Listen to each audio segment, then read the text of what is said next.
வணக்கம். நான் நெடுஞ்சாலை ஆரி பேசுகிறேன். என்னுடைய உணர்வை பதிவு பண்ணுறதுக்காக தான் இன்றைக்கி காலையில் அலங்காநல்லூர் வந்தேன். இங்கே வந்து உள்ளே வரும்போதே வந்து உம்மச்சோரம் செக் போஸ்ட்டில் எங்களை யாரையுமே உள்ளே விடலை. ரொம்ப அசாதாரணமான ஒரு சூழ்நிலை இருந்தது. ஏன்னா எந்த வழி போனாலும் எல்லா இடத்தையுமே லாக் பண்ணிட்டாங்க.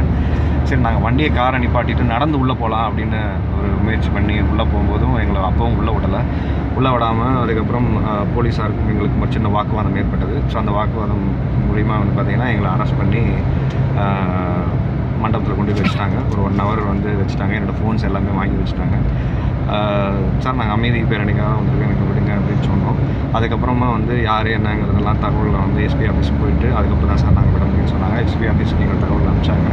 அனுப்பிச்சிட்டு ஒரு 1 hour வந்து என்ன மட்டும் இல்லை, நிறைய இளைஞர்களை அங்கே அரெஸ்ட் பண்ணி மண்டபத்தில் உட்கார வச்சுருந்தாங்க. அதுக்கப்புறமா அவங்க வந்து இமீடியட்டாக 1 hourக்கு அப்புறமா வந்து சரி நீ கிளம்பலாம் அப்படின்னு சொல்லிட்டு சொன்னாங்க. ஃபோனை திருப்பி கொடுத்துட்டு அவங்களே எங்களுக்கு ஒரு போலீஸ் ஆஃபீஸர் பாதுகாப்பு போட்டு உள்ளே அனுப்பிச்சாங்க. உள்ள எல்லா செக் போஸ்ட்லேயுமே வந்து பார்த்திங்கன்னா ரொம்ப வண்டியெல்லாம் நிப்பாட்டி கடுமையான ஒரு செக்கப் இருந்தது. அதுக்கப்புறம் தான் உள்ளே வந்தாங்க. இத்தனை கட்டுப்பாட்டையும் மீறி இங்கே இவ்வளோ பெரிய ஒரு இளைஞர்கள் கூட்டம் கூடியிருக்குன்னு நினைக்கும்போது ரொம்ப சந்தோஷமாக இருந்தது. ஏன்னா நான் சின்ன வயசில் நான் விளையாண்ட இடம் அலங்காநல்லூர். ஸோ என்னுடைய சொந்த மண்ணில் நான் கால் வைக்கும்போது மிகவும் பெருமையாக இருந்தது. ஸோ அங்கே கூடியிருந்த இளைஞர்கள்லாம் ரொம்ப உணர்ச்சியோடு இருந்தாங்க. என்ன ஒரு விஷயம்னா, இங்கே மட்டும் இல்லாமல் உலகம் பூரா இருக்கக்கூடிய தமிழர்கள் இந்த ஜல்லிக்கட்டுக்கு ஒரு பெரிய ஆதரவை தெரிவிச்சிருக்கிறது ரொம்ப சந்தோஷமான ஒரு தருணம். அப்போ அங்கே நடக்கக்கூடிய உண்ணாவிரதத்துலேயும் நானும் அமீர் சாரும் அங்கே கலந்துக்கிட்டோம். அதுக்கப்புறமா வந்து அங்கேருந்து வெளியில் வரும்போது போலீஸ் ஆஃபீஸர்ஸ் வந்து அங்கே கண்ட்ரோல் பண்ண முடியல கூட்டத்தை. அதனால் நீங்கள் கிளம்புங்க அப்படின்னு சொல்லி ரெக்வஸ்ட் பண்ணிட்டு இருந்தாங்க.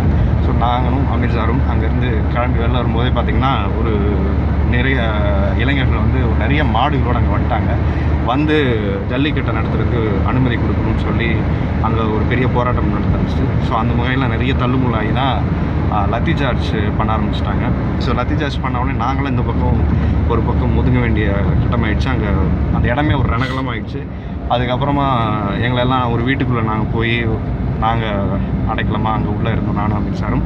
அங்கேருந்து வெளியில் வர முடியல எங்களால். அப்புறம் என்னுடைய அசிஸ்டன்ட்ஸு டிரைவர் அவங்களுக்கெல்லாம் பயங்கரமாக லத்தி சார்ஜ் அவங்களுக்கு நடந்திருக்கு. அதுக்கப்புறமா தான் ஒரு நிலைமை கண்ட்ரோலுக்குள்ளே வந்து ஓரளவுக்கு நாங்கள் அங்கேருந்து ஒரு 1 hourக்கு அப்புறம் தான் வீட்டுக்குள்ளேருந்தே எங்களால் வெளியில் வர முடிஞ்சது. வந்து அமீர் சாரும் நானும் வந்து இப்போது அலங்காநல்லூரில் விட்டு கிளம்பி போயிட்டுருக்கோம். ஒரே விஷயம்